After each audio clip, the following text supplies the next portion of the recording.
supporting the planned nationwide protest against President Bola Tinubu's government.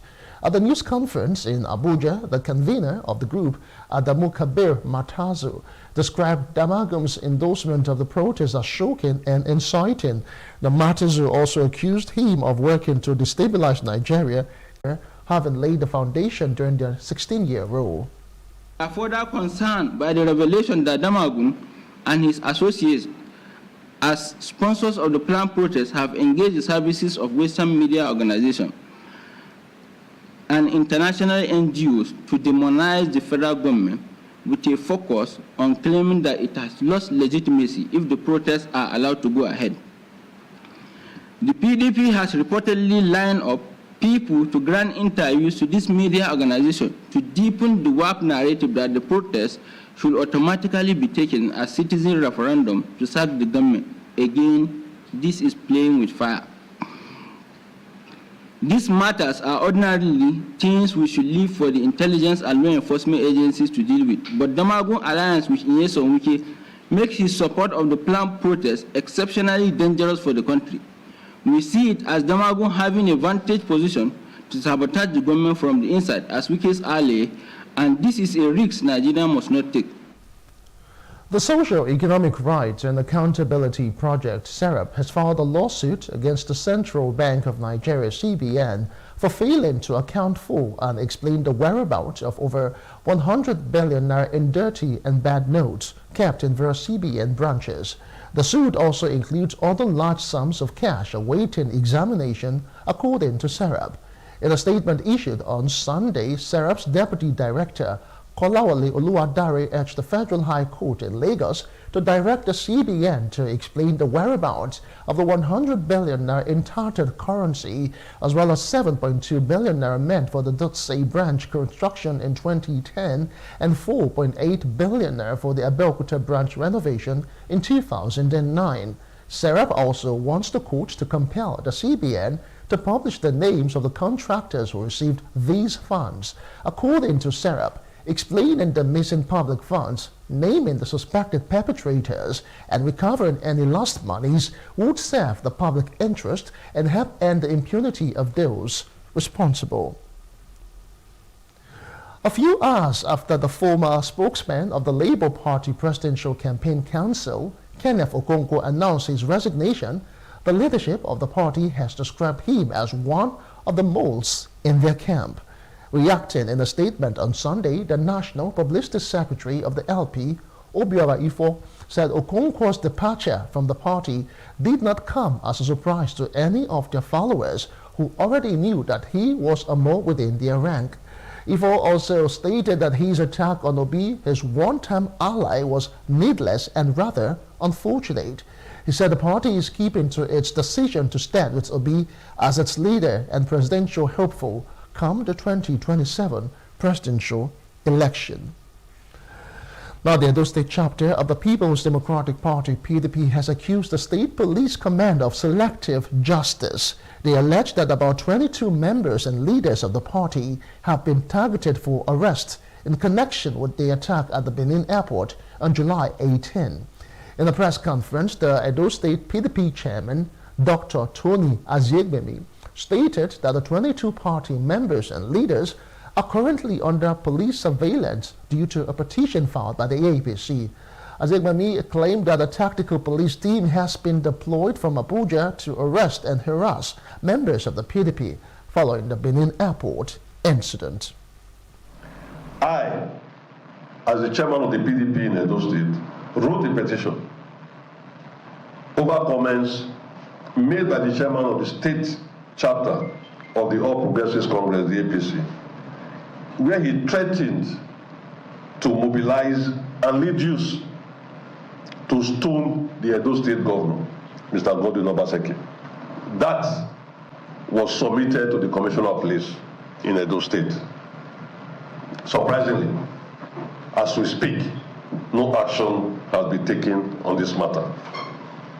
Unlike the strict manner in which the police responded to the petition against the Deputy Director General, Media and Publicity for the PDP Campaign Council, Reverend Olu Martins, we hereby call on Inspector General of Police to use his good offices and formations to ensure that actual criminals are brought to book as against the innocent members of the society being accused unjustly.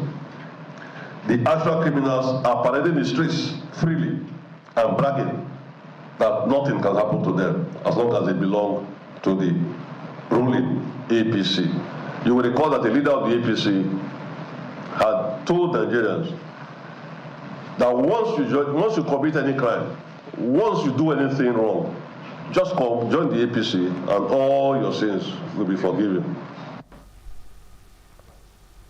You're still watching the news brief on Plus TV Africa. We'll take a quick commercial break and return with stories from outside Nigeria. Do join us again.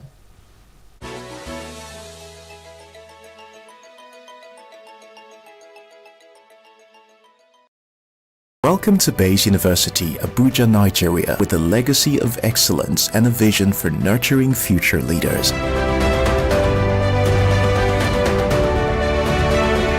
Bayes University is in a league of its own. We're all about our people, processes, and technology. Bayes is one of the highly rated universities in Nigeria in terms of product quality standards. We don't just produce graduates, but groom people into employers of labor. And it has made us understand that learning is all about three things. We learn, we unlearn, and we relearn. Bayes University Hospital offers a range of specialized services equipped with the latest technology, manned by a team of trusted professionals. And now, our vision extends beyond our walls with the Baba Ahmed University in Kano following our lead. Join us at Bayes University and invest in your future today. Bayes University is the institution that you will get the best value for money education in Nigeria. Bayes University. Learn to live.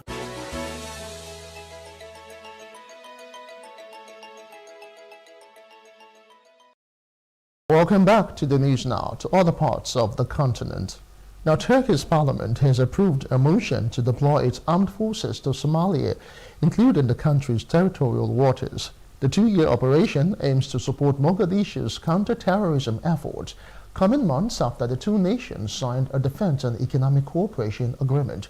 Now, Al-Shabaab, an Al-Qaeda-linked group, has waged an insurgency against the Somali government since 2006, seeking to establish a fundamentalist Islamic state. For over a decade, Turkey has provided training, assistance, and advisory support to help restructure Somalia's defense and security forces.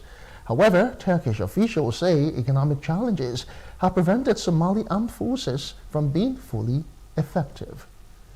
Moving outside Africa, Israel has vowed to strike hard against Hezbollah after accusing the Iran-backed group of killing 12 children and teenagers in a rocket attack on a football field in the Israeli-occupied Golan Heights.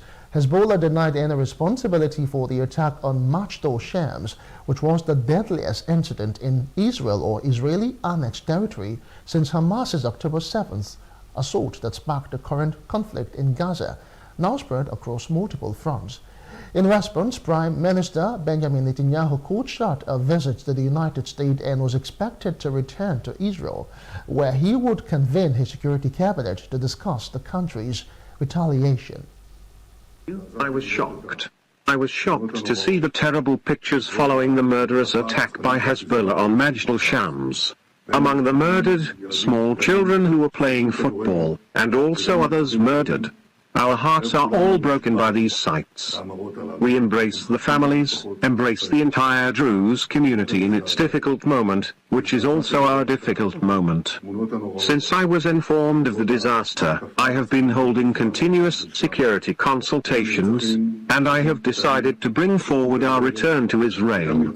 I will immediately enter the security cabinet upon my arrival. I can say that the state of Israel will not go over this in silence. Terrible tragedy. Innocent boys and girls. The heart breaks. And I told you, Hezbollah is responsible for this, and they will pay the price. We know exactly where the rocket was launched from today. We examined the remains of the rocket here on the wall of the soccer field. We know to say that it is a phallic rocket with a 53 kilograms warhead. This is a Hezbollah rocket. And whoever launches such a rocket into a built-up area wants to kill civilians, wants to kill children. We are greatly increasing our readiness for the next stage of fighting in the north. We are simultaneously operating in the Gaza Strip. We know how to strike even very far from the state of Israel. There will be more challenges, and we will raise our readiness. When required, we will act strongly. Our duty is to return the residents of the north safely to their homes, in the entire north, the Galilee and the Golan. That most countries did not recognize. Let's talk business now. The Central Bank of Nigeria, CBN, has announced that it will publish the names of owners of unclaimed balances in dormant accounts that are being transferred to the Unclaimed Balances Trust Fund pool account. In a statement titled Frequently Asked Questions on the Guidelines for the Management of Dormant Accounts, Unclaimed Balances and Other Financial Assets in Banks and Other Financial Institutions in Nigeria, the CBN provided further details. Now, it said unclaimed balances refer to account balances and other financial assets that have remained dormant for a minimum of 10 years in the books of financial institutions and qualify for transfer to the CBN.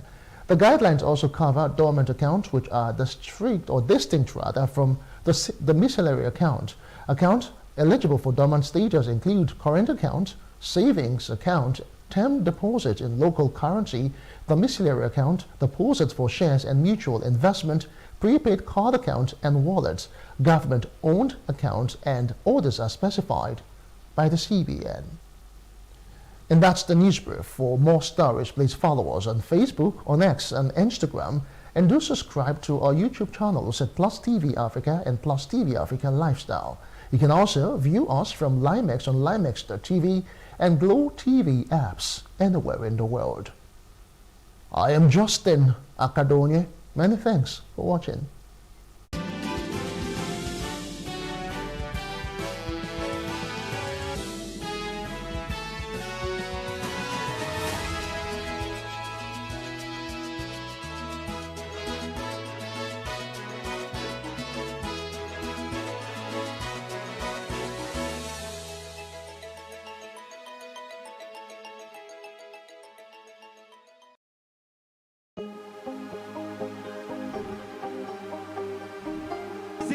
I will take you through this amazing lesson today.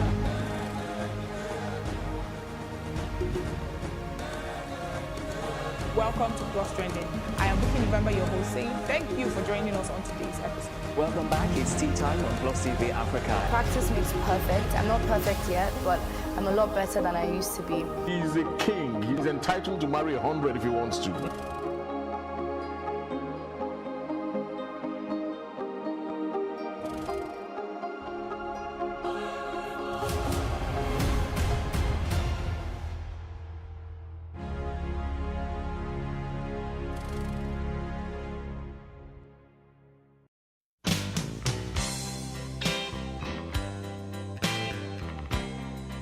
Fundamentally, hustle culture is about work dominating your time in such an unnatural way that we have no time to live our lives. The demanding nature of our world now, where people have to pay multiple bills, take care of family, has led to the need to make more money to meet those needs. Coupled with the constantly increasing cost of living and inflation, people can't stop working. The weekends are no longer spent relaxing and spending time with family, but catching up on work that couldn't be completed during the week or doing other side hustles that can provide that extra money to cover some bills. Now, people log in long hours and take on side hustles for many reasons. Eloho, a 28-year-old woman, has to take on multiple jobs of being an editor by day, an English language tutor by night, and an invigilator on the weekends. The cost of living has really increased. Like, the inflation is at an all-time high. And salaries are not increasing that much. Even if they are, a friend of mine calculated it for me and said, even if you're earning like 100% more, now your expenses are not like 100% more. For example, I moved houses twice in the last 3 years, and now the rent I'm paying right now is like 200% of what I started. You know how, so for me, when it comes to, I work maybe, I can say once a week or on weekends. I have my easel here, so I do my paintings. If it has to do with resume writing business, I have I set up a schedule that enables me to work on that. I have people that work with me, and hustles to make ends meet. The average young Nigerian works at a job and does a small business on the side. With such little time to rest, it's no wonder burnout has cropped up in our vocabulary since 2020. Burnout is a condition that is classified as an occupational phenomenon by the World Health Organization resulting from workplace stress that has not been successfully managed. It is a state of physical, mental, and emotional exhaustion caused by excessive and prolonged stress. As the stress continues, you begin to lose interest and motivation that led you to take on certain roles in the first place. Last December was the first December in 8 years I did not fall sick. And December, you have a little break. The first day of that break, that's when I fall sick. Because my body is used to just going and going and going. And as soon as I stop, the body's like, you thought I forgot. So there's this. It's never, what's part about my kind of sickness is that it's never something you can find. It's really just stress. Nothing wrong with you, but your body is just hot and you look like you're about to faint. I was like, Mommy, I'm tired. So I lay my head on her shoulder. My doctor was like, you're actually very tired. And they just admitted me. So I was just lying there on the bed. I remember I was wearing a new dress based on it was December. And I keep saying, I tell people that my new dress was christened in the hospital. I was just lying on the bed, like IV in my arm, and I was just tired. I was like, I'm done. And I was like, for now, I'm just going to focus on my lecturing job. I know that even though it's a little, it can still pay some bills during the month. And I'm just going to manage for this period. So I took like a 3 to 6 month break. I said I wasn't doing anything else. So eventually, when I was ready again and I felt mentally up to it, I started applying for jobs again. While hustle culture glorifies overworking as a badge of honor, it often sets up an environment of fear, guilt, and shame, especially when you don't feel like running at the same pace as everyone around you, according to Nicole Kamak, a clinical psychologist and the CEO of Black Mental Wellness. To avoid burnout, here are some tips. Seek support. Make time or find time to rest. Burnout can be preempted by learning to take breaks in between work projects. Don't wait till you're tired and burn out before you take a deserving rest. Take note of the activities that re-energizes you and schedule them into your regular activity.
I was just calm. I just kept calm, like, okay, let's see what's going to happen next.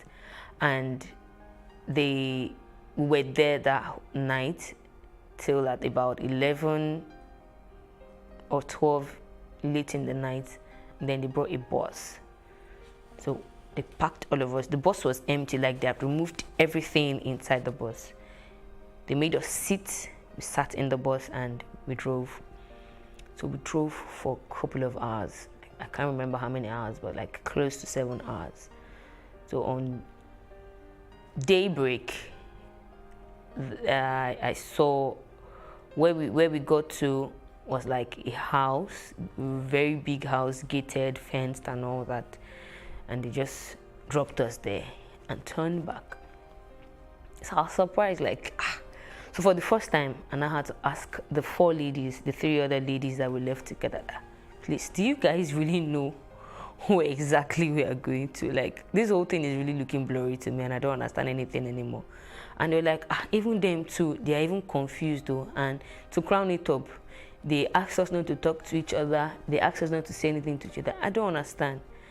So I just looked everywhere and saw that, okay, there are batches and batches of people seated at different corners. Okay, so I really need to ask questions.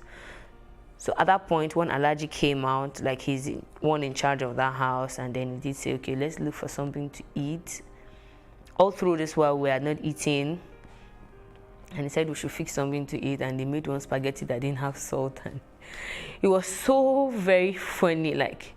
So I just summoned courage. I went to meet the Alhaji. I said, please, sir, I need you to just be open and tell me what exactly is going on. Where am I, first of all? He said, Duruku. I said, where is Duruku? He now said, how do I expect him to be able to explain that Duruku, that is what he knows, this place is Duruku. I said, okay, do you know where exactly I'm going to? Or do you know the person that brought me here? He was like, maybe Libya you dey go. I said, Libya. I said, I'm not going to Libya. He said, I still say you be Johnny just come. Like, he said, you don't reach here. The only thing now for you make you they go the place where then they carry you, they go say, then go come carry you tomorrow night. And he refused to say anything afterwards. So I went to sit down and relayed what he said to the other ladies. And everybody became very, very, very, like, upset and curious, like, okay, let's even find out. So just at that time, there was a lady in the particular room that had like 5 big bags, Ghana must go bags, big ones. So she said she was going back to Kano, that she stays in Kano. She sells gold and clothes. She speaks Yoruba. So she was explaining to one of the ladies. So that was the first instance where I started hearing information. And I just didn't want to believe. Honestly, I didn't believe at that point that maybe that is what we are in. But what she explained to the lady was that we are either being transported to Libya for prostitution or Italy. And then the lady said, she told her that no, the person that took us said we are going to Malaysia. And the lady now laughed and said that is what they will tell you, and that this is her 5th time going through this route. That was the same way she was deceived, but she ran away and was able to find someone who helped her, and eventually that was the person she got married to, and now they are doing like illegal business. She goes there, buys stuff, and goes back to Kano to go sell. So I said, no, it cannot be possible. Like, we all agreed that it cannot be possible, because that was not what they told us. Looking at what the first guy told us, what the magician guy told us, what the lady told us, that it cannot be possible, that maybe hers is a different kind of connection. So fast forward from there, they came to pick us the next night in a Hilux, arranged us, and we drove for like 3 days non-stop. Okay, we had 2 stopovers. The first stopover was in a very cold, white place, like young ladies, guys, and they were calling it ghetto. This is ghetto. They were calling the particular ghetto. The ghetto had a name, and they said, okay, now we can go and have our bath. So for the first time after 7 days, we're going to 8 days. We're going to have our bath and have change of clothes. So first of all, my concern was to even just let me even have a bath first and find something tangible to eat. So they made rice, we ate, in the midst of eating, I started hearing conversations. So I said, okay, since they said we should not talk to anybody, no problem. I'm going to find out everything I need to find out, and if possible, go back from here. So during conversations, I heard people saying, like, why will I be going through this? So I walked up to him and said, please, maybe you can manage or think of how to go about it. That already the person that I'm being taken to knows I'm here. Whatever makes me not get to her, he has to be the one to pay for me. I'm like, pay for me as how? He said, somebody paid for you to be brought to her, and pay transit, they pay additional money just to be sure that the person is being where you'll never be able to come out from, or they might even kill you. That he would advise me to just go and face my fate, but I should pray that whoever I'm going to go and meet is not a bad person. And I asked that, why did he say so? He said he cannot say anything more. That I'm here, and the only way for I was like, no. But even if I were to travel by road, he did say he was going to be at some point. At least by now, the traveling by road should have stopped. And that was so I remembered what the other guy said at the where we were, that there's no flight, anything. They deceived you. Everything they told you was just to cajole you to decide to go, that there is no flight anywhere. You're going by road to wherever you're going to. So at that point, I was just concerned with one thing, which is surviving and coming back home at all cost.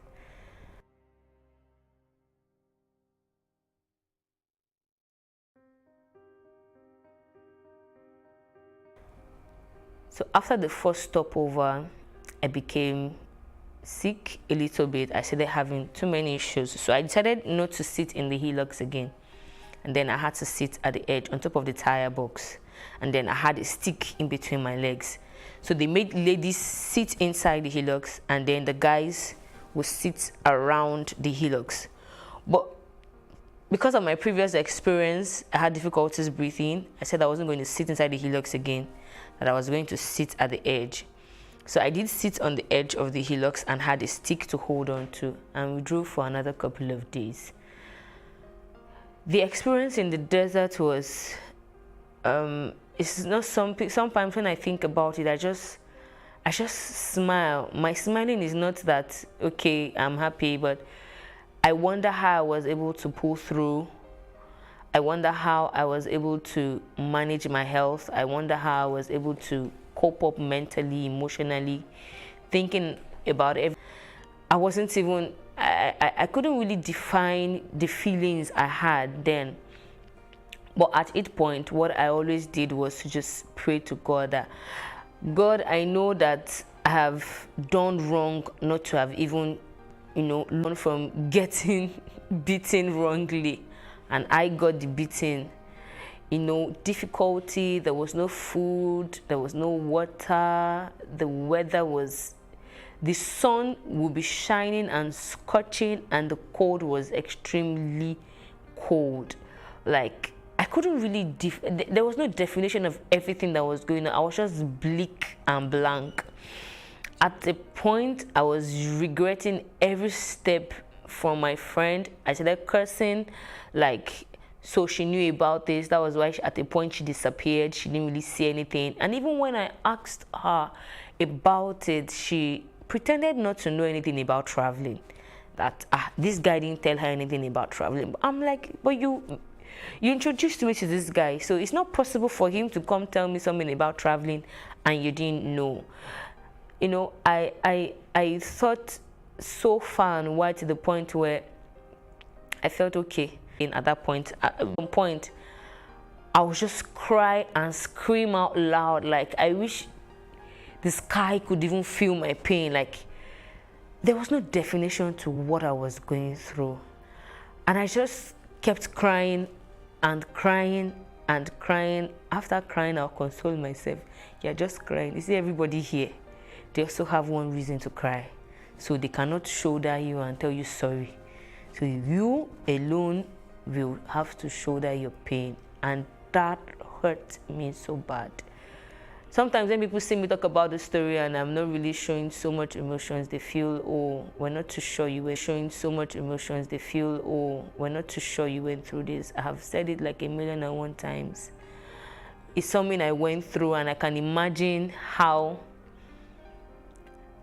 I had to just story to people. So at that point, remembering and recalling everything to do other than to do a business where you transport people to an unknown country, you lie to them, you deceive them, you promise them heaven and earth, and then put them on a dangerous path where is either they make it or they don't make it. And you will not even tell them any of this. 80 in that room, the ladies' room. The guys were about 40-something. Time you're eating, it's as though you're eating stone, you're swallowing stone. The soup was so watery that you won't even, you're not.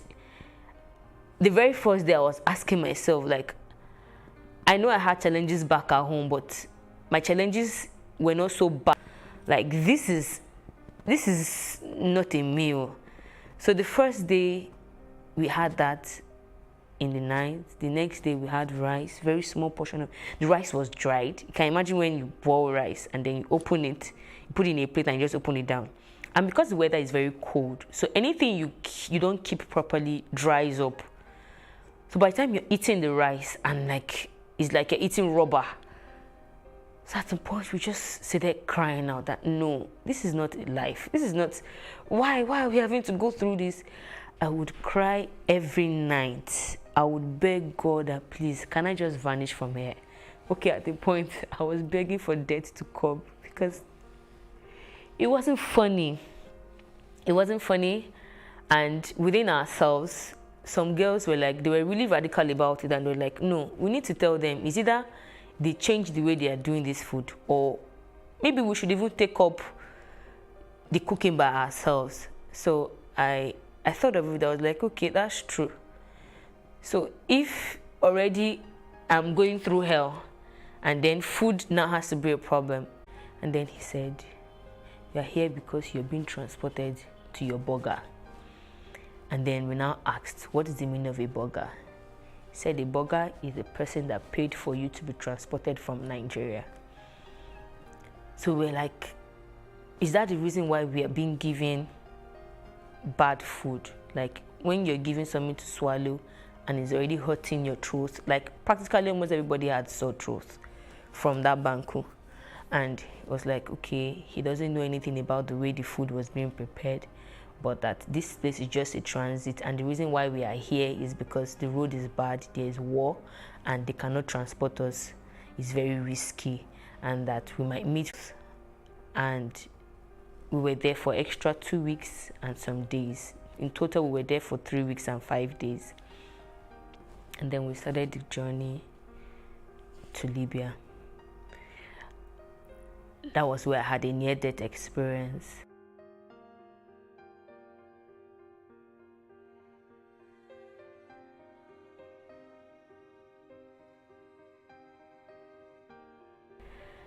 So we were somewhere, we were kept in a particular house where they locked us. There was no light, nothing. And then we were pressed. We had traveled, we had drove for like 2 days, and they put us there. So, but before we entered, we were already beckoning on this boat that we want to ease, we want to ease. They didn't even want to listen. They were just pushing us. Now see they're begging that please, we want to wee. So the man was, arrogantly, he was talking, and he went to get a gallon, like this aluminum gallon. We now looked at it that, how a guy can pee in this, but how can a lady pee in this? And from the descriptions he was giving us, he meant that we shouldn't allow the pee to spill on the floor. So we said, okay, all the guys should pee first, and the ladies would take turns to pee, which was what happened.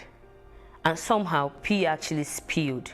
So by the time he was coming back, when he opened the door, so the pee, pee wouldn't, and you can imagine pee that stayed, the smell, it was awful, he was angry, he went back, he went to get a stick, and he was holding like 3 different things. So I was wondering, what does this guy want to do? At that point, everybody had their heart in their mouth, because the moment you see them holding anything, they can hit you anywhere. They can hit you anywhere. So he was now asking who spilled pee on the floor. They were pointing to the wrong person. So I was just watching initially. They were pointing to and he was going to start beating her. So I was not like trying to say, no, she wasn't the one. You see, when that spring landed on my head, you know this spring they use in water closet? Very strong and thick. And all I knew that was going on was that I was screaming at the top of my voice with both hands on my head, because it actually hit me on my head. And when I gave birth, like 8 months, when I was 8 months pregnant, I fell in the bathtub and had a slit on my head from the tiles in the bathroom. So sometimes that part of the head still hurts. So when he hit that spring on my head, it was exactly on that spot, and he did it like 3 times. He kept hitting the spring on me. I remember crying till I didn't know what was going on. And you know, for the first time, when they say people have transition, I always wonder. I knew I was just lost somewhere. I knew something was going on to my body. I didn't know where I was. I didn't know what. I was just blank. But I could hear myself crying. I could hear myself crying, and I was just crying, as in, you know, bitter tears. You cry bitter tears, and you just have to still be the one to tell yourself, you have to stop. So by the time I woke up, the other ladies were like, you need to see the way they were rejoicing, because they said they didn't believe I was going to still come back to life. That, yeah, the head was actually bleeding at that point. Like, and at that point when I woke up, they had cleaned it, they had tried everything. I remember when they were pouring water on me. I remember when somebody was tapping me and everything. And what actually happened, that the moment he hit that spring on my head the second time, I started screaming, and they noticed I was bleeding, and I cried, and I just went mute.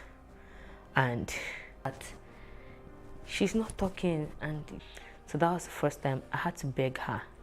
I'm sure it was because as a result of what had happened, she did not allow any other person use her phone. They would normally not allow you use their phones.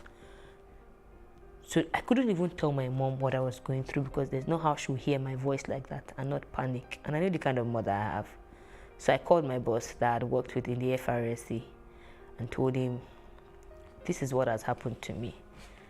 And I don't even know where. Yeah, we were in Trauna at that time. And he said, but why didn't you say anything before leaving?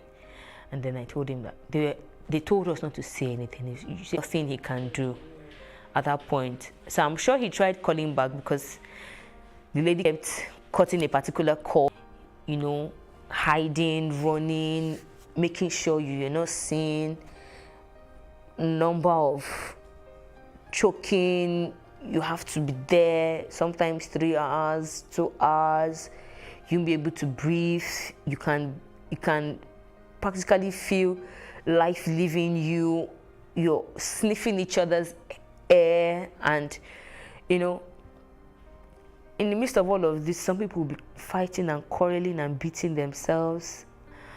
You know, I just couldn't imagine why.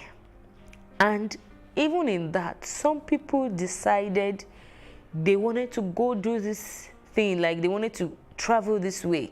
I didn't know anything like this existed. I didn't know anything of such even happens. Finding myself in it was like the biggest dream I never wish to have again.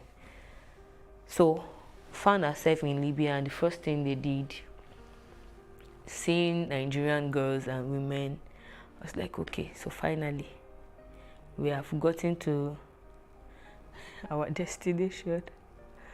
So what's next? Entering that house, I knew this is going to be a big problem for me, because already I was upset. I was ready to yell at anybody. And then the first thing they made us do was to strip ourselves. I was like, okay. So I did remember at some point in the journey where a particular guy, we met him somewhere, and he also gave us a hint of how it actually goes. He said they're taking you to the garage. And then I now asked, what is the garage? He said the garage is a place where they take Nigerian girls to. And that's the most common place that they take them to. And they're going to take you to the connection house. And what they do normally in the connection house is sex trade. So I said, no, me, I'm not going to do that one. He said, you will not have a choice. He said, they'll make life hell for you. You will not have a choice. So he now said that if eventually I get there and that is what it is, that I have an option to run away. But that is very risky. And then he did give me his number and said that I must not write that number anywhere. That if they see that number with me, they will beat the living daylight out of me. Because they will know that I have contacted the burger as well. So he made me cram that number. Two of us, we crammed that number to be sure that we didn't forget the number. But you see all the experiences we went through afterwards. At a point, I couldn't even remember the number anymore. And then I remember what he said. He said, you just have to help yourself remain strong. And while they asked us to strip ourselves, I was like, for whatever reason, I'm coming to work for someone. Why would you ask me to strip myself? So they said this. They were searching, maybe you have a number written somewhere in form of a tattoo, or maybe you wrote the number somewhere and you hid it in your clothes, or anything. They just wanted to be sure you didn't have any information whatsoever.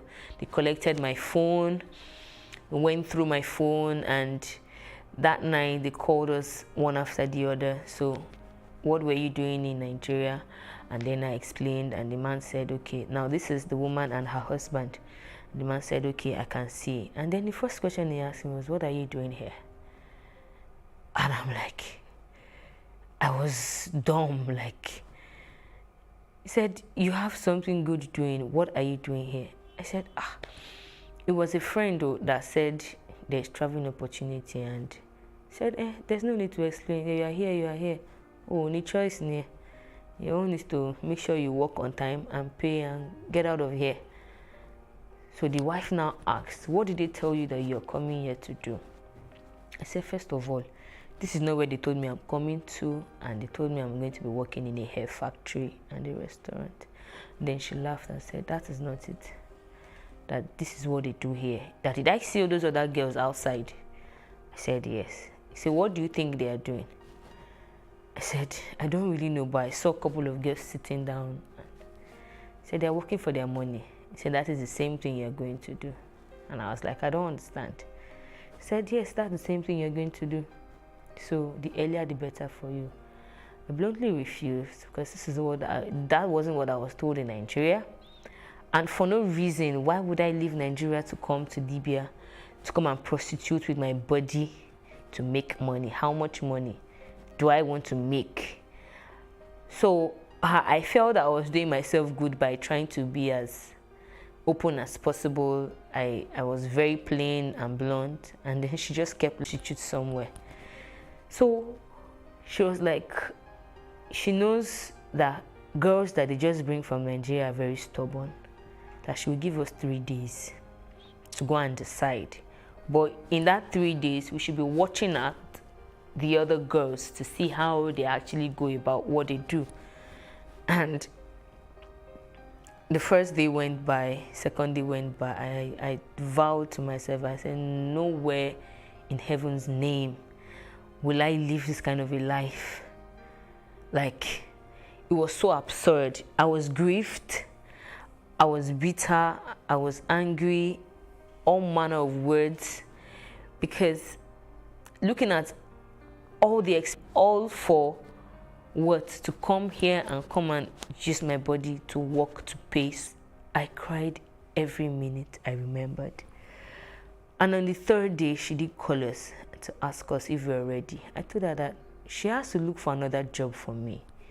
And then she said, okay, since I don't want to take it easy, since I don't want to take it the easy way, that they'll show me how they also go the hard way. So that night, we didn't even know what she meant. That night, a girl was brought in, and we watched more than 5 people beat that girl black and blue. She had also refused the connection house where she was taken to. She had also refused to do the same connection house job. It was actually a burger that brought her, but they took her somewhere else.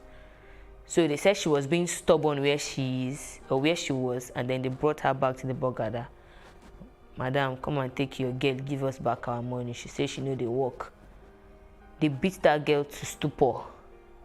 They beat her to the point where I sat where I was and I told myself, I said it out, like, these people are not humans. Like, why? On seeing the way they beat that lady, I was like, so I will also come to this point where they will have to beat me to say, yes, I will do it. I said, I'd rather die. Because at the point when they beat her, she was like, okay, Mashi. I don't know where one day she just called me by that name and said, for her, that is what she will be calling me. Although she gave me another name, Success. So everybody calls me Success, but she calls me Horrible. And then she looked at me and said, Horrible, are you ready to work now? I was dumbfounded and I couldn't say anything. And in my head, I was like, if it is to die here, I think I'm ready to do that. But to use my body here, I will not. So 3 weeks went down. And all of these weeks, nobody even came in one day to say, this person, how she be, who she be, and all. So after the 3rd week, a man came in, a matured Nigerian man, a Yoruba man. He came in and did ask to take me home.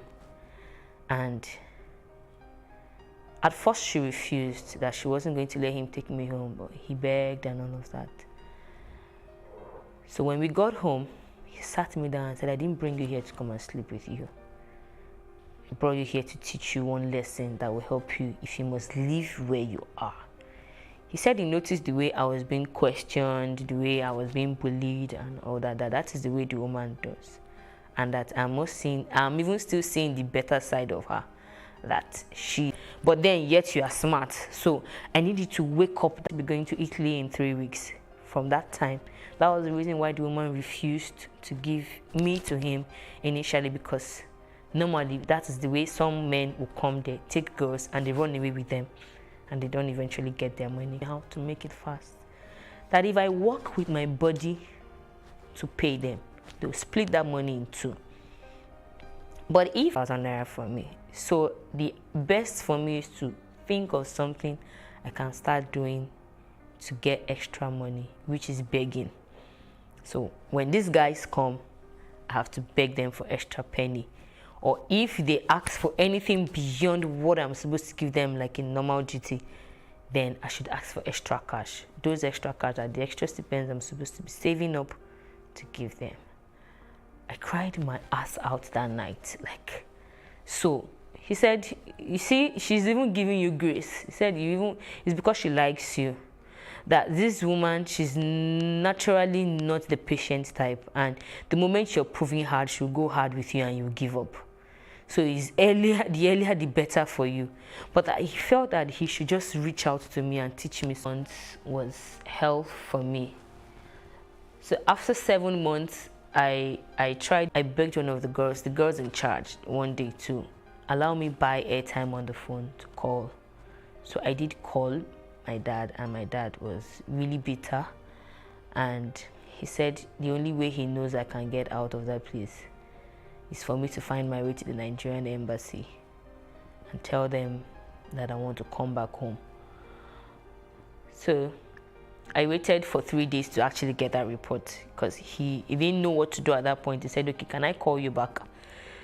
So I said, I don't know, but I'll try and talk to the person in charge of this phone so that whenever you call, they give me the call to answer, which was what actually happened. And somehow, I don't know how they got to know, but they found out that I called the Nigerian embassy and they beat hell out of my life. They beat everybody in the house. Plus, at that time, my burger wasn't in Libya at that time. She was in Nigeria. It was the husband that was at home then. The husband beat me. All the girls in the house beat me. So I wanted to run away. Oh, I'm trying to be smart. And this and that. After all, they knew that from the very first day I came, the woman was calling me a virus because she knows that I'm kind of smart. I will try to play smart. So from that time, they locked me out from phone. They stopped allowing me go out. It was I can't start recounting experiences, day-to-day activities, how I felt. At some point, I would just practically pray that, God, please, when I sleep this night, don't allow me to wake up in the morning. I slept very late, and I'm always the first to wake up. So after a while, I started gaining confidence, like, no, even if I foolishly allowed myself into this, I should be able to still bring myself out of it. So I changed my attitude and started being very smart. I called up as much information as I could. I got to, I became very nice. I always learned lessons, and, I was trying my possible best to see beyond the problem I was in and was already thinking of a way out. So I had a couple of guys who would just naturally like me, and they would tell me, you see, when you're ready to leave this place. Some guys went as far as asking, okay, madam, how much is this girl's money? Let's pay. She would intentionally double the money and make them run away. So when she did that the first time, the second time, I just knew that, okay, so this woman is actually being wicked. But not to worry, I'm actually still going to live here. So when it was about 1 year and 5 months, I sat down one day and calculated how much I had paid, minus all the subtraction. If you do anything, she'll beat you and subtract your money. Maybe 50 dinars, maybe 100. If you quarrel with anybody, maybe 200 dinars. If you fight, maybe 500 dinars and all. So by the time I calculated and I saw that the money had gotten up to like 5,000 dinars, which was actually what that man told me. He said normally it's supposed to be 2,500 dinars, but burgers are always wicked. They want to collect even double of that. So sometimes you have to pay up to like 5,000 to 6,000 dinars before they will let you go. And some will still not let you go, except you fight for your freedom. So when I calculated, and I had calculated about 7,000 dinars, I was like, okay, I think my time here is up. And then I started asking for freedom. She initially refused and said that I was not done paying her. So I said, okay. So in 2016, when she was going to come to Nigeria in September, she gave me freedom in August. That was 1 year and 8 months. She said, okay, that now I am free to work for my own money. But whatever money you're working, the same way they were splitting in two, it's just that this other half now, instead of them collecting it, they'll give it to you. Sometimes they may not even give it to you. They'll tell you to keep it with them. Maybe you want to send some money to Nigeria. So I said to stop, even if you're beating every other person, but you see this one, stop beating her.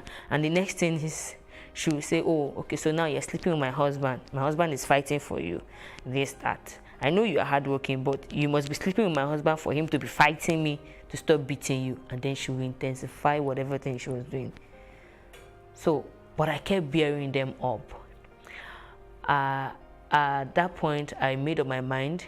So there's this Ghanaian guy who had already told me that whenever I'm ready, that he had an apartment he doesn't really stay in, that he goes to the village to work. Sometimes he doesn't come home 2-3 months, that he could give his space up for me to stay there, take care of myself.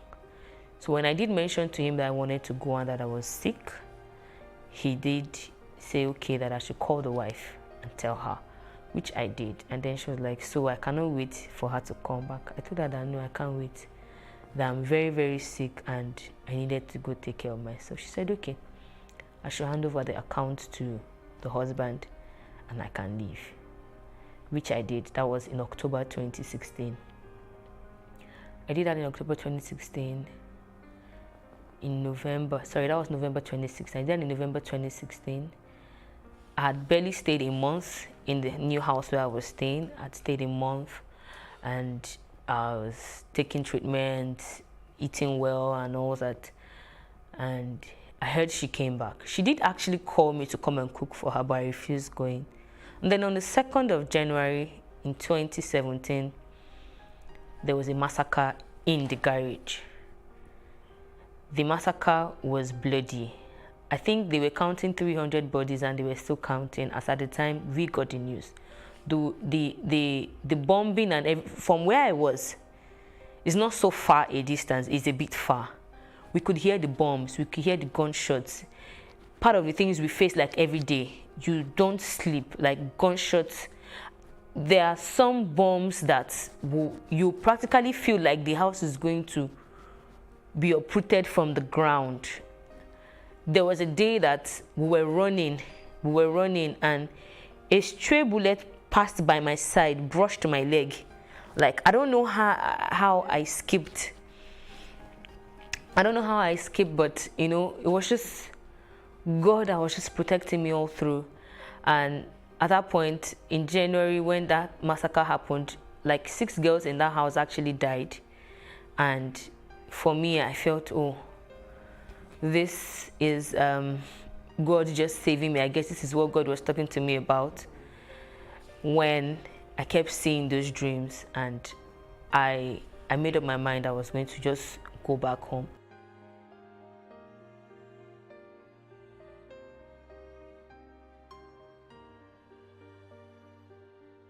Um, 2 months out of there, I called a friend and told her that if there was a way she could help me find money, I needed to come back home. And she was the one that told me about the voluntary return, that I needed to find my way to the UN's office or whichever way and all that.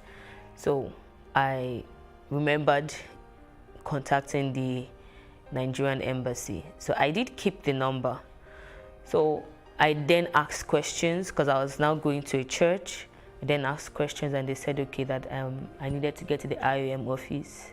I had challenges locating them in the first place, but eventually I got to the IOM office, and then they gave me a date to come back to visit. I did drop all my information, and then they said, okay, that in 2 weeks' time I should go to the Nigerian embassy to go get a travel document. And after getting a travel document, they will not let me know when to come back, and I'll be ready to go to Nigeria. So that was all, and up until then I just kept managing, kept believing God that it was going to work well, and eventually it did work well, and that was how I came back to Nigeria. August 28th in 2017, and for me and the lady, none of them has been found. And life hasn't been easy getting back to my feet. Like, I was in bad depression for like almost 2 years. It was really bad coming back to see that, okay, first of all, I have lost money, I have lost friends, I have lost business, and then having to resume my motherly duties almost immediately because children wouldn't hear, oh, I had a bad experience. And then having to reintegrate back into the community, it was really difficult. Like, it just took the grace of God, and it took my kind of strong personality to just keep resuscitating me, and I just kept believing that I'll definitely be who I really wanted to be. I didn't really need to think about the pain, but then the lesson can never be forgotten. The experience can never be forgotten. But then one thing can be done, which is moving ahead and making use of all the experiences. And then I did find answers to my quest as to why people did trafficking as a business. And caused by ingestion of food and water contaminated with the bacterium Vibrio cholerae. It usually occurs as diarrhea, dehydration, and may lead to death if left untreated. Cholera was first discovered in 1854 by an Italian physician, Philip Pacini, during an outbreak in Florence, Italy. Also, record shows that cholera was detected by Robert Koch, a physician and microbiologist in India in 1883. In Nigeria, since its first appearance in 1972, intermittent outbreaks have been occurring. The later part of 2010 was marked with a widespread in the northern part of Nigeria, spreading to the other parts, and involving approximately 3,000 cases and 781 deaths. Unlike many other infectious diseases, cholera persists as a huge public health problem worldwide, even where there are accessible and effective methods for its prevention and treatment. The main reasons for its persistence are socioeconomic, since cholera thrives in unhygienic conditions and environments with a reputation of already fragile sanitation, especially in overcrowded areas. The major symptoms of cholera are diarrhea, nausea and vomiting, dehydration, muscle cramps, and shock. To prevent being infected with cholera, you should provide safe water, basic sanitation, and maintain adequate hygiene practices. If infected, the first aid treatment to assist the sufferer, if medical professionals are not readily available, is to get oral rehydration solution to replace lost fluids and electrolytes. Without rehydration, approximately half of the people infected with cholera will die. Severe cases need rapid treatments with intravenous fluids and antibiotics, which are to be recommended and administered by medical experts. There is currently an increase of cholera outbreak in Nigeria, and the Lagos State government declared a cholera outbreak on the 9th of June 2024. 3 suspected cases of cholera have been reported respectively in neighbouring Oyo and Ogun states. The Nigeria Center for Disease Control and Prevention, NCDC, reported that as of 11th of June 2024, 1,141 suspected cholera cases had been recorded across 30 states in Nigeria, including Bayelsa, Lagos, Abia, Cross River, Delta, and Imo, with some situated further north, Katsina, Nasarawa, and Zamfara states. United Nations International Children's Emergency Fund, UNICEF, says Nigeria must prevent spread in schools. With the intervention of all relevant bodies, individuals also have a relevant role to play. Prevention is better and cheaper than cure. Here are a few prevention tips. Drink and use safe water. Flush or bury poop. Wash and peel raw fruits with clean hands. Also, cook food thoroughly. Thoroughly clean toilets and surfaces contaminated with poop. Remember, health is wealth. Stay safe.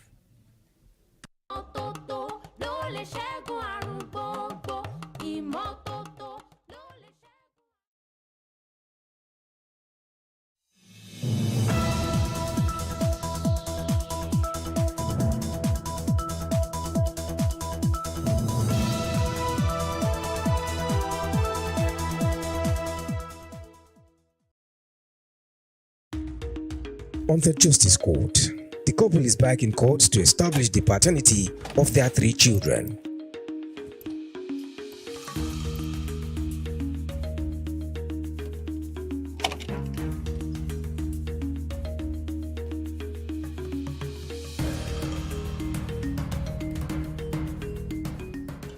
All rise. Court in session. Honorable Judge Fumi Asaolu presiding.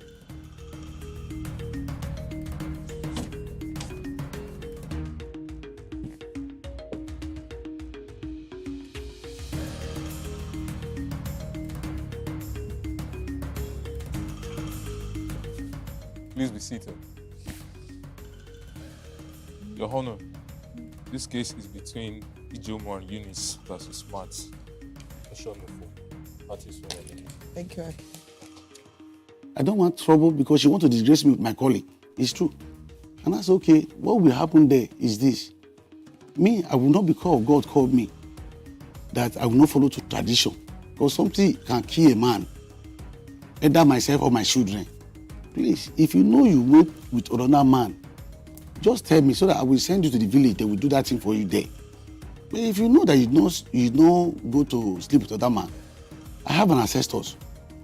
I will bring water. We'll just wait. Then take the water, you drink it. Then finish. She said she cannot swear. That is how she packed her load and leave my house. What happened is this. Actually, when I left, the cutlass, not twice, up to 5 times. Even the big tiny table I bought 120, he used cutlass to destroy it. That day my children was crying.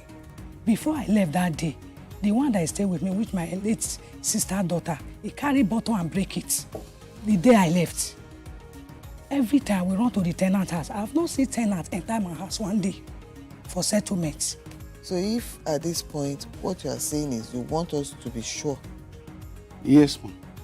So we're going to DNA test. I need for it. DNA test I need it. of all the children. Yes. And when the result For the 3 is children. out, back in court again. You want to know the result of the... Yes. Why did you even dispute the paternity in the first place? What made you think the children could not be yours? It was because the way she was treating my life with death. So I'm afraid. If truly those children are my children. What has that got to do with that? Because she's threatening me of death. She will send the children to me to tell me that the owner of my house. Even there, you are the owner of your house. But you're supposed to let me die first. Calm down. I'm still the owner of the house. So those things that she's doing to me make me too afraid. That's why I say I should go on this DNA test. You were threatening him. You were saying... Something like that. I hope the two of you have thoroughly considered the effect all this could have on the children. Have you? Yes. And you are convinced the children are... Yeah. 100%? Yes. When was the last time you saw the children? I think after we have come to court. You've seen them after that? Yeah, I see them. And they always call me. And I call them too. It comes out, you go there to check them? I go there. No, they call me. Nothing like that. You don't come. Maybe the senior one will call him on phone. The senior one. That's school fees. And this school fees, and the senior one have not paid. How old is the senior one? 16 years. He said that he's waiting for DNA. If we call the school, then I called me. That look at what the father said, that he's still waiting for they are on DNA. So they have to wait. Just for the senior one, I'm the one taking the 2. He said I should take the responsibility of the 2. The 2 kids that is with the senior. That's what he said. Okay, smart. Yes, ma'am. If the DNA results reveals that the 3 children are yours, what will you do differently from what you are doing now? I will be happy to see that they're my children. I'll be happy. And what will you do? You pay up the fees and everything? The outstanding school fees that she just spoke about, you will pay it? Which I've been doing it before. So it's not the first time. I've been doing it. Your Honor, ma. When did it stop? No. When did you allege that it stopped? Since I picked the children, I'm going to 3 years.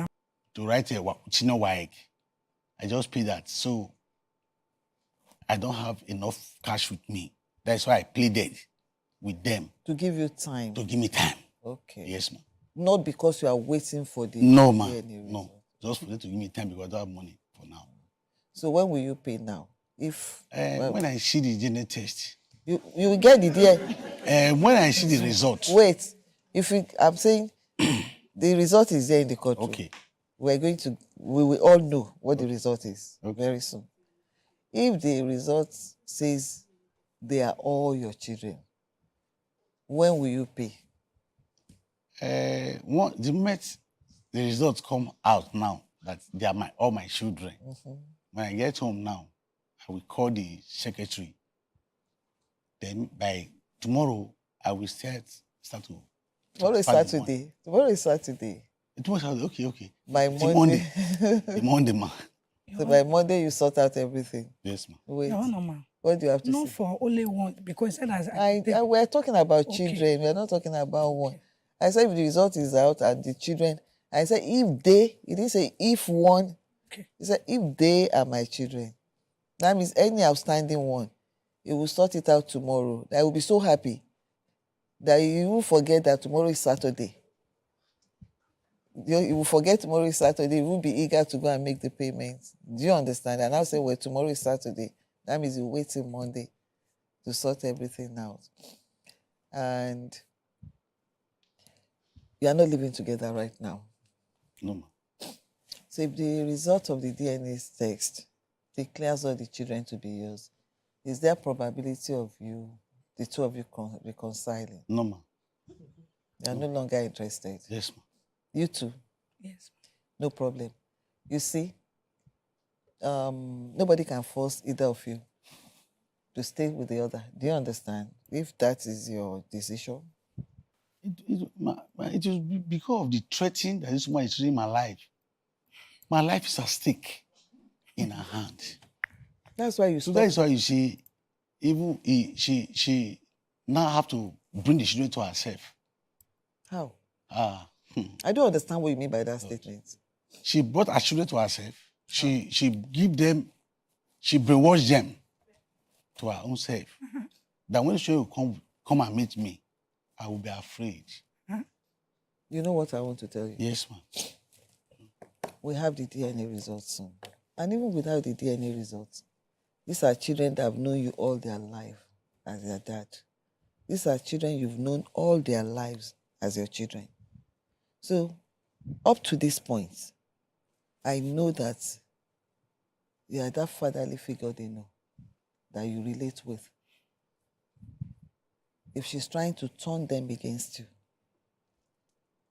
you must have that opportunity to relate with them as well. And it's not right for either of you to be saying negative things about each other when it relates to. This is to certify that the result of DNA test conducted for Smart O Oshonofo and the child, Prince Ashonofo, has been perfectly analyzed and concisely summarized below. The child is female. That's Prince Ashonofo. Alleged father, Smart O Ashonofo. The above result summary shows Smart O Ashonofo is the biological father of the tested female child.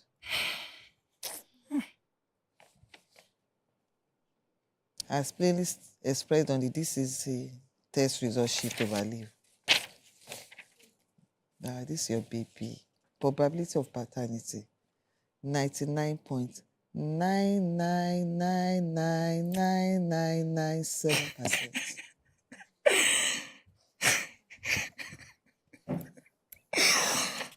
That's for the first child. And I can take you for as a fact, because they are all conducted from the same place. The child female, testimony Ashonofo. Alleged father, Smart O Ashonofo.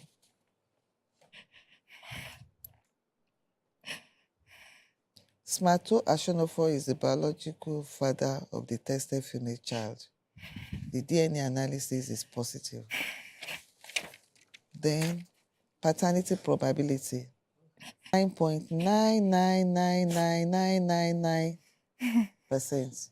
And the third child, Godwill Ashonofo. Alleged father, Smart O Ashonofo. Summary shows that Smart O Ashonofo is the biological father of the tested male child, Godwill Ashonofo. Probability of paternity, 99.9999998%. I think she deserved an apology from you. For the emotional torture. Please apologize to her. I'm very sorry. The plaintiff, Ijemuan Eunice, is deeply concerned that her husband is disputing the paternity of the children from the result has exonerated his wife.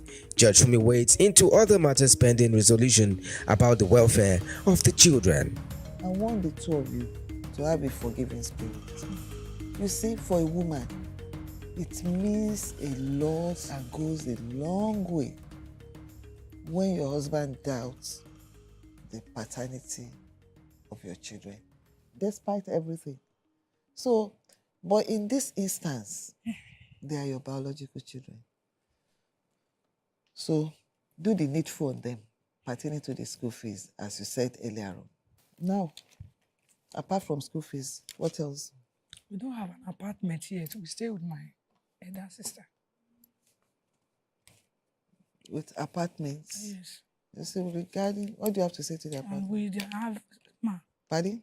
We built a house together, which is 2 3-bedroom flats. 3-bedroom flats in both fences. All my sweats, they are all there. What do you have to say to that? That one, I deny it. Nothing like that. The bottom line is they need accommodation. What do you have to say to that? That's my own. The accommodation. After all, I didn't drive my children before. She left them with me. Right? She left them with you? Yeah, with me, right from time. Are they still with them? That was no, just for, it's not up to 5 months. So the children are with you now? Yes. Look, going to 3 years now. Smart. The bottom line is where we are right now. Okay. Accommodation. Let me tell you, you take care of accommodation by yourself. Okay. Do you understand? Accommodation, and I'll give you reason why. Okay. When there's hostility between couples, there's always that chance that you might reconcile and you might never reconcile. I've asked the two of you now. When we have this kind of situation, you take care of your rent. If they have an accommodation, just maintenance, hospital for the children, I've told you, provide somewhere they can go. For when they have medical challenges, they go there, you pick the bill. Take care of the school fees. Give her upkeep. Maintenance rather. Give her maintenance over the children. That's all that is left. So for the maintenance for the children, what's the age of the children again? The senior one is 16 years. Why the second one is 9 years. Why the small one is 7 years? This ones are very young. So they have the custody with her. So you have to provide something for them so that for her to be taking care of them. So how much are you proposing? My problem now is that I don't work, and because I have a medical problem. You have what? Medical problem. My BP is so high because of this very woman. Cause damage one of my hand, my leg. So, and plus the accident that happened to me. So, nothing I'm doing. I'm just staying at home. So, if I can interpret what you are saying. Yes, ma'am. Because of all the reasons you just gave me now. Yes, ma'am. Your children should starve to death. No. What we'll be doing there is for the both of us to be trying to take care of the issue. That's how I'm doing it. She's going to take care of rent. For food and other welfare, clothing, everything, she takes care of that. They need clothes, they need shoes, that is your responsibility. Let's put it monthly. Okay. Monthly? Yes. So, how much? 15,000. I'll raise 15,000. Everybody's laughing. And because... You know what I want you to do? Yes, ma'am. There's no problem. She's right here. There are 3 children. Yes, ma'am. That's 5,000 per child per month. So 5,000 naira for 30 days and 3 meals. 3 times 30, 90 meals per child. So I want you to draw up a timetable of what you think she should buy with 5,000 naira 90 times. I don't want things to get worse. Promise what I don't have. No, I'm not working. No. All my documents is at home. I've expired. She's the cause of all those problems. So there's no that place I can see money now. You get me? No. Just just like feel from me. I'm a working class man that I don't like sit down in one place. But since how many years now I'm in one place? Because of what? After the accident that happened to me. Because of what? The accident. Which accident? I sent it on the email, Abi, to the they brought to me. I sent everything. I had no copy with me. So since then I've been suffering in one place. My document expired in abroad. I can't go abroad again. And I can't work again. Those people living in Nigeria, they are not any income. But I'm not working here. So how have you been surviving? I'm not working. It's the house. I know you talk about a house, rent, I know everything. It's from the house. I didn't forget sending money to them. Huh? Any amount that from where? From my house. When they pay me my rent. They pay you rent. So you want to also go into how much you are being paid? Let's go inside how much are you being paid? 6,000 naira. 6,000 naira? Yes. By a self-contained. By self-contained, yes, ma'am. Where? Where is the place? At Badagry. It's not up to Badagry. I don't pay 6,000. That is pure lie. It's 250. Eh? 250 for a year. Smart. Ma. Smartly, forget that. Let's call one of my tenants. Don't call anybody. Let's call my tenant. Did you hear what I said? Let's ask them. I'm not interested in how much you Oh my pay. gosh. I'm not. Look. This woman is just lying. Look That's at why she say I'm running from her. Are you listening to me or you want to listen to Listen yourself? to me. 15,000 naira cannot work with me. How can somebody pay 200,000 in Badagry? Badagry is someone budget. Is it possible? You know, what the fuck we know what we are saying. Is it possible? Forget that. How much are you ready to pay? Now you have to push it up. 15 can fly with me. Definitely. Ma, you tell me how much you want me to be paying.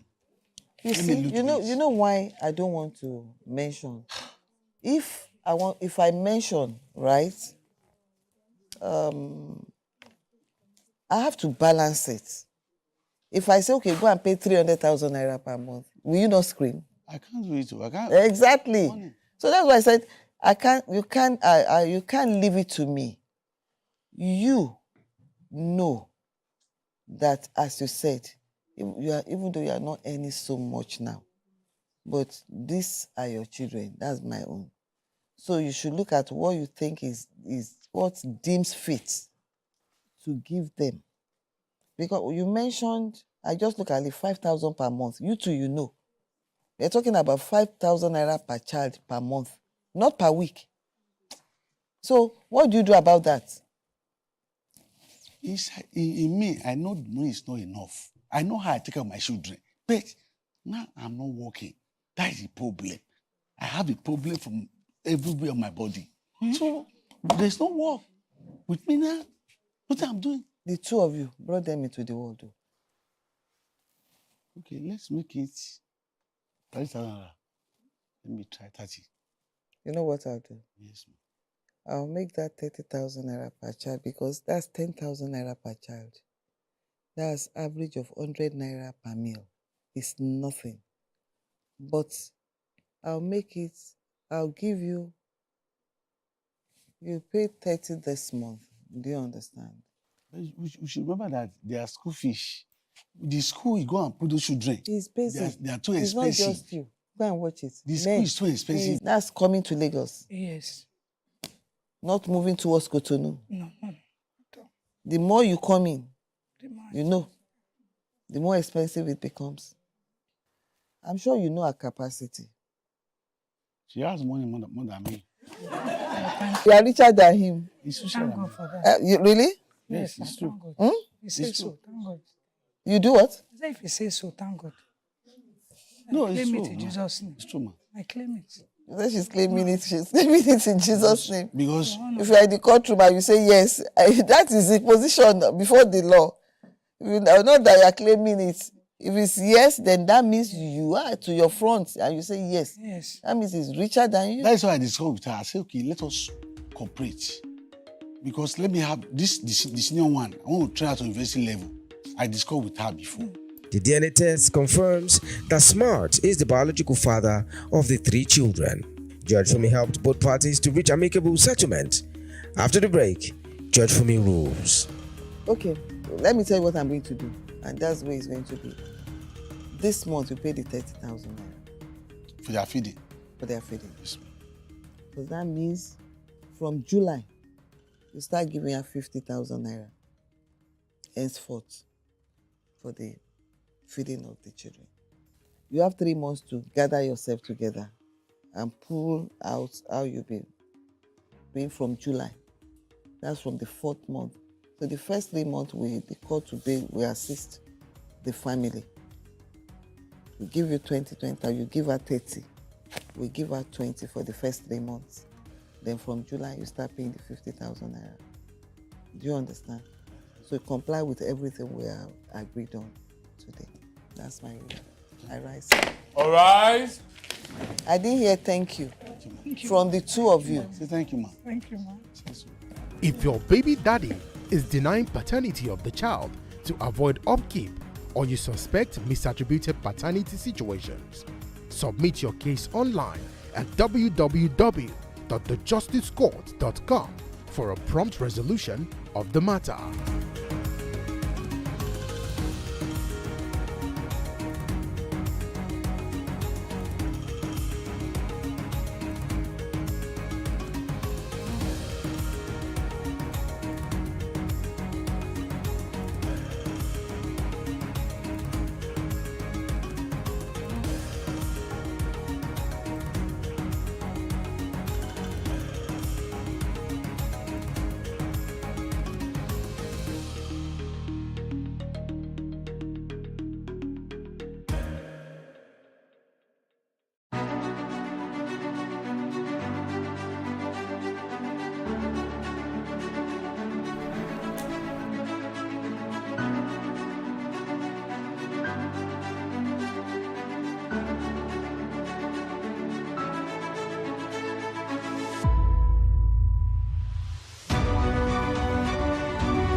Everyone talks about getting their dream jobs, but what does it take to get that dream job? In a religious society like Nigeria, some people resort to prayer, but did you know that sometimes the only reason you're not getting the job isn't because you don't have the credentials? Many times about how well you can defend your credentials through your presentation and communication skills during the interview. According to the National Bureau of Statistics, the rate of unemployment in Nigeria rose to 33.3% in December 2020 from a 27.1% in 3 months. Interview phobia is a major issue that contributes to unemployment in the country. Some individuals are employable but don't know how to express themselves properly, present their resumes, and network effectively. An expert spoke to us about interview phobia and how it has increased the rate of unemployment within the country. Okay, so I mentioned I struggled. I went to Lagos State University, public university. Nobody taught you any of these things. And so I thought that if I come to the interview space, I would do well because I know I'm good enough. But coming in, it was difficult. I got plenty of rejections. And I made up my mind that if you can get past this thing, you would help other people who are also like you. And so sitting down in that space, I also see people like me and I feel for them. According to Student Graduate Report, more than 50% of graduates in Nigeria disclose that communication skill is the least skill their academic education prepared them with. Like we have a compulsory NYSC every year.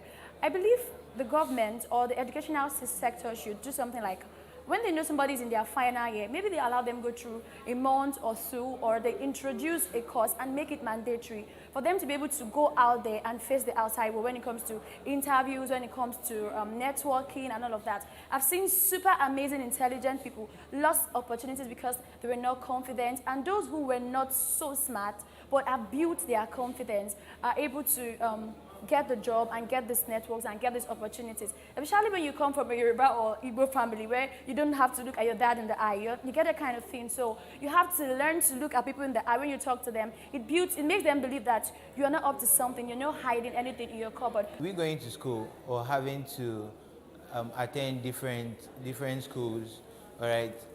They just teach us, we only have syllabus on what they've been doing so far in past years, and there's no trend of bringing in new things. So the next time you complain about not getting a job, think about how well your CV is prepared. Assess your communication skills during the interview and think about how well you presented yourself.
Hello and welcome. I'm Emmanuel Olububukun. This is a news update.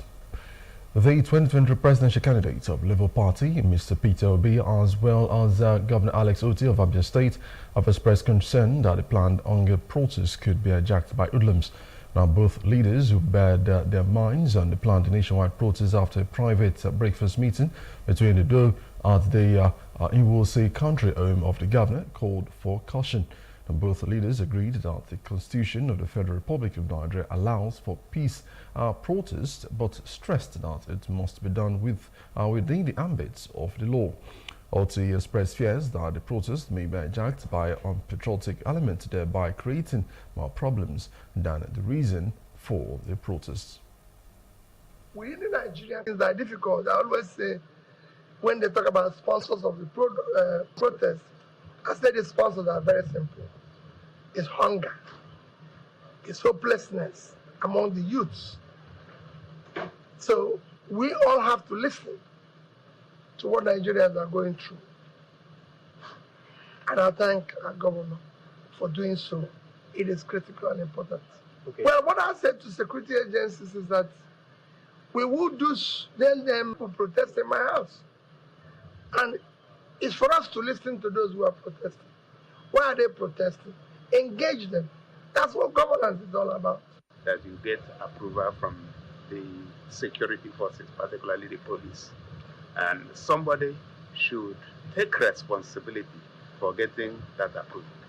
So if you don't have the approval, then it will be against the law for you to go out on the street to protest. So my final word is that people should think about the implications of pouring out on the streets and restricting movement of other people and possibly inflicting harm and more hardship on the people. For people in Abia, my advice is that people should not pour out on the streets. Now, ahead of the planned nationwide protest, Inspector General of Police Kayode Gbetekun has ordered the commanders of tactical squads to take charge of the areas of operations by preventing violence and anarchy across the country.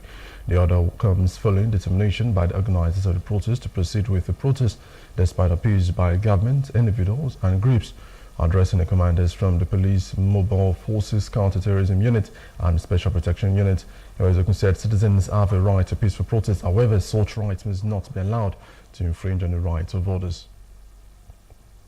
We must be vigilant and be prepared to prevent chaos. Drawing lessons from the 2020 EndSARS protest, our paramount objective is to safeguard public safety, maintain law and order, and protect citizens' rights and well-being. I direct you to take all necessary measures to ensure that there is no breakdown of law and order in your respective jurisdiction. We will henceforth prioritize our deployment to guarantee public safety. You will ensure personnel within your command are thoroughly briefed and prepared, maintaining continuous contact with state commands for effective communication and coordination. I'm aware that 1 or 2 letters of notification to the police to have a protest has been received by 1 or 2 commissioners of police, and we are. The Minister of the Federal Capital Territory FCT Nyesom Wike says he has not yet received any application for the use of Abuja Segu Square as a protest ground. Wike's comments came during a town hall meeting in the FCT where he discouraged residents from participating in the nationwide protest scheduled for August 1st to 10th. This demonstration, dubbed the 10th Days of Rage, is intended to protest the ongoing economic hardship.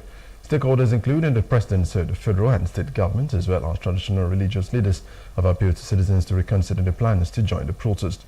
Wike warned that the peace and order in the FCT cannot be guaranteed if residents choose to participate in the protest. I'm just looking on social media. They have applied to me to grant the Segu Square. Do you apply to me through social media? You write a letter to the minister. I will see you. Who are you? What do you want to do? How many days do you want to spend? How much will you pay? When you dialogue, people will take correction. And that is Mr. President for you. He has never told you that he will not make a mistake. He's human. But what's important, when you call his attention that is a mistake made, he has that penchant to correcting such a mistake. So please let nobody bother to go and carry placard or whatever to go on the streets. We don't want any protest in our city. We are peaceful. We have been doing well. So I think we need the support of all the stakeholders that are here for us to continue enjoying the peace in FCT and the nation at large. We are saying no to protest. Dialogue is the answer of everything. Yes. Our youth, they need something doing. You cannot just keep them like that and say they should come down. Need empowerment. The traditional rulers in the FCT, the 17 of us, we have interacted amongst ourselves. So we have sensitized our people of the need for our youth not to come out at all these days that are being earmarked for this unrest. The Socio-Economic Rights and Accountability Project, SERAP, has filed a lawsuit against the Central Bank of Nigeria, CBN, for failing to account for and explain the whereabouts of over 100 billion naira in dirt and bad notes kept in various CBN branches. The suit also includes other large sums of cash awaiting dissemination, according to SERAP. For SERAP's Deputy Director, Kolawole Oluwadare, also defended High Court in Lagos to direct the CBN to explain the whereabouts of the 100 billion naira in tarted currency, as well as 7.2 billion naira meant for the Duse branch construction in 2010 and the 4.8 billion naira for the Abeokuta branch renovation in 2009.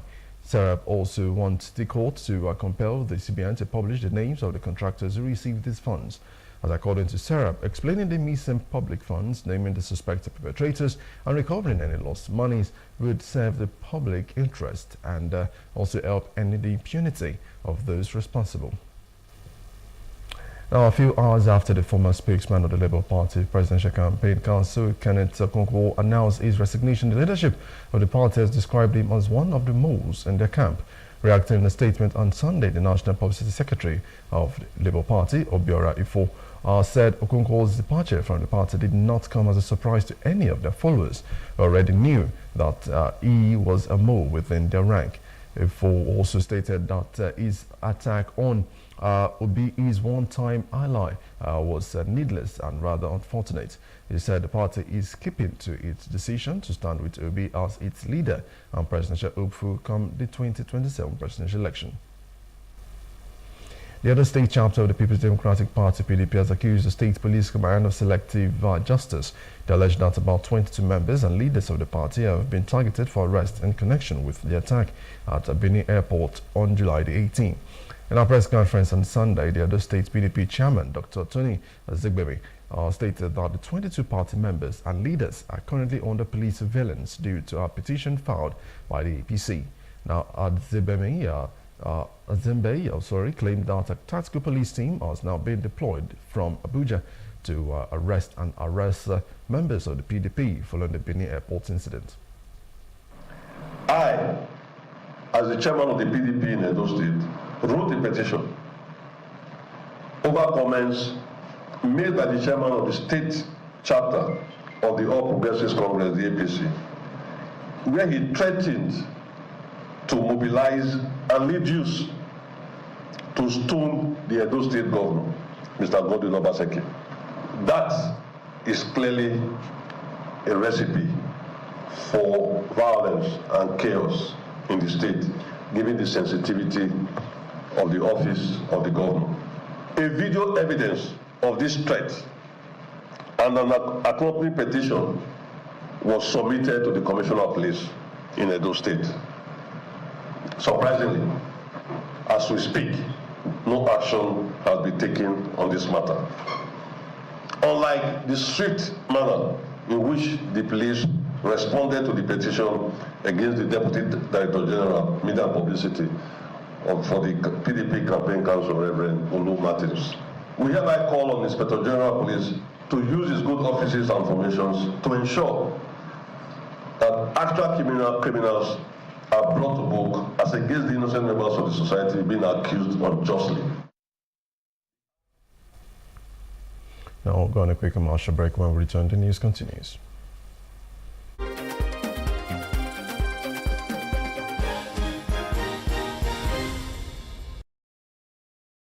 Picture this. You're sitting at a table, ready to indulge in a mouth-watering meal. Stop. For many of us, it is hard to resist the temptation, especially when it comes to enjoying a juicy beef dish. But have you ever stopped to think about the impact of your food choices on the greater good? The beef industry is one of the leading contributors to deforestation. As trees are cleared to make way for cattle ranching, it not only disrupts the delicate balance of ecosystems, but also contributes to climate change. We can make a difference with our choices. It does not mean we all have to become vegans overnight. Imagine enjoying fish and poultry a few times a week, indulging in beef just once a month, and filling our plates with plenty of plant-based goodness. Every little bit counts. And even small reductions in our intake can make a huge impact on the climate. By making smarter food choices, we're not only taking care of ourselves, but also the planet we call home. Remember, the choices we make today lead to a better tomorrow.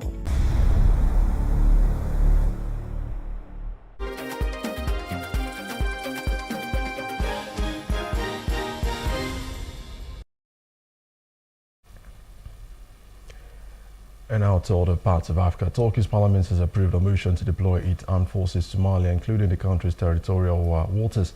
The two-year operation aims to support Mogadishu's counter-terrorism efforts coming months after the two nations signed a defense and economic cooperation agreement. Al-Shabaab and Al-Qaeda-linked group has now waged an insurgency against the Somali government since 2006, seeking to establish a fundamentalist Islamic state.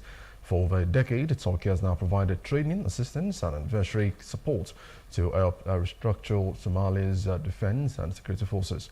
However, Turkish officials say economic changes have now prevented Somali armed forces from being fully effective. Straight out of South Africa, the US has now blamed Hezbollah for a rocket attack in the Israeli-occupied Golan Heights, killing 12 children and teenagers. Israel also blamed Hezbollah against the Iran-backed group. Hezbollah denied responsibility. The strike raised fears of a wider Middle East conflict due to Israel's war in Gaza, which has now killed tens of thousands and caused a humanitarian crisis. U.S. Secretary of State Antony Blinken emphasized the U.S.'s support for Israel and also urged against an escalation of conflict on Israel's northern border. And on to business, the Central Bank of Nigeria, CBN, has announced that it will publish the names of owners of unclaimed balances in dormant accounts that are being transferred to the Unclaimed Balances Trust Fund pool account. In a statement titled Frequently Asked Questions on the Guidelines for the Management of Dormant Account, Unclaimed Balances and Other Financial Assets in Banks and Other Financial Institutions in Nigeria, the CBN provided further details. Of it said unclaimed balances that refer to account balances and other financial assets that have remained dormant for a minimum of 10 years in the books of financial institutions and qualify for transfer to the CBN.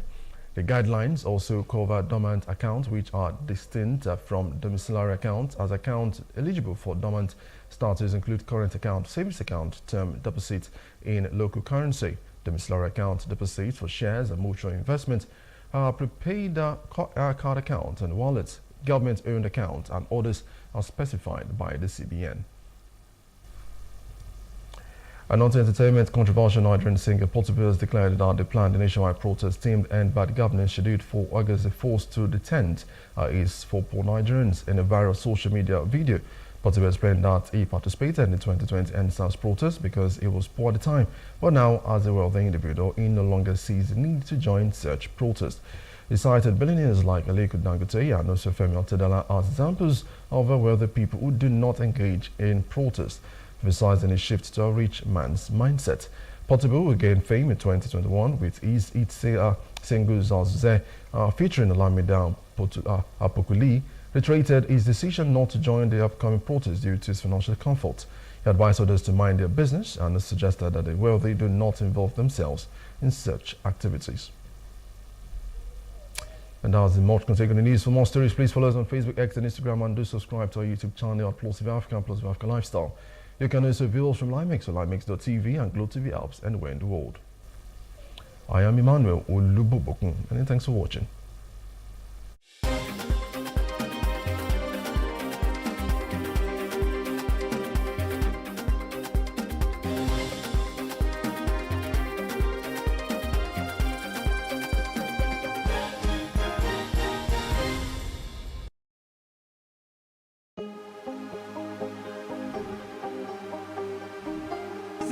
I will take you through this amazingness today.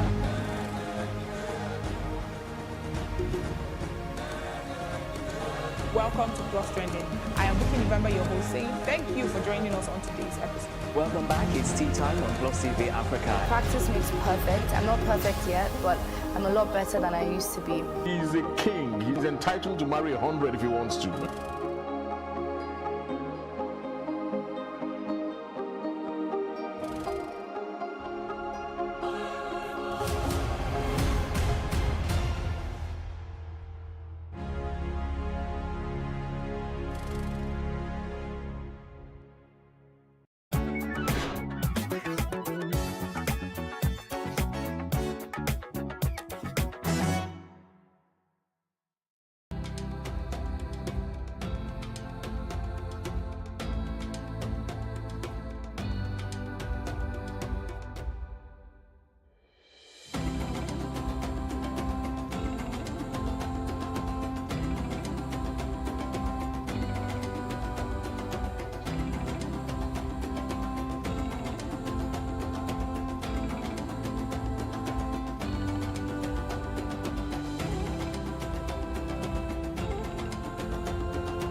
dramatic shawarma, yeah.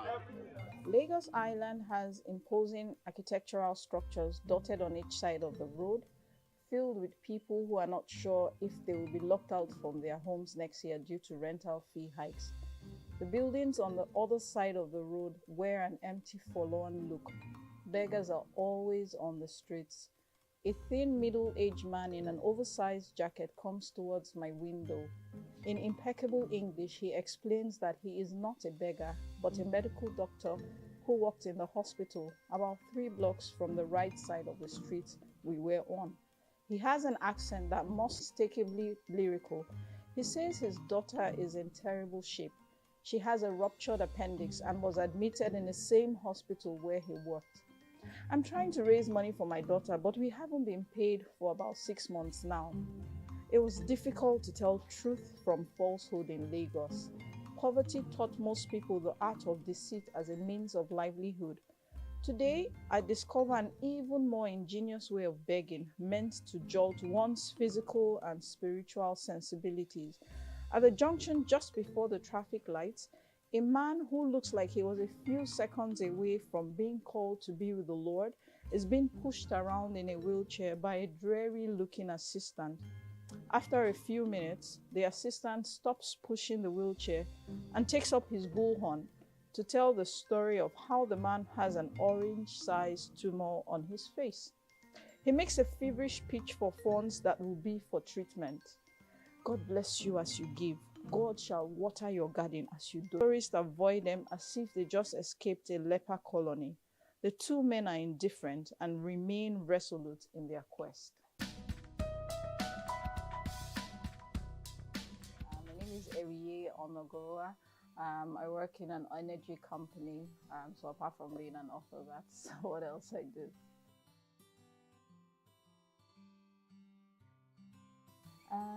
So to be honest, so I used to work in another company, and you get to that stage in your career where you feel like your life is stuck in a rut. Like you wake up every morning and you're like, okay, we have to be and just be authentic.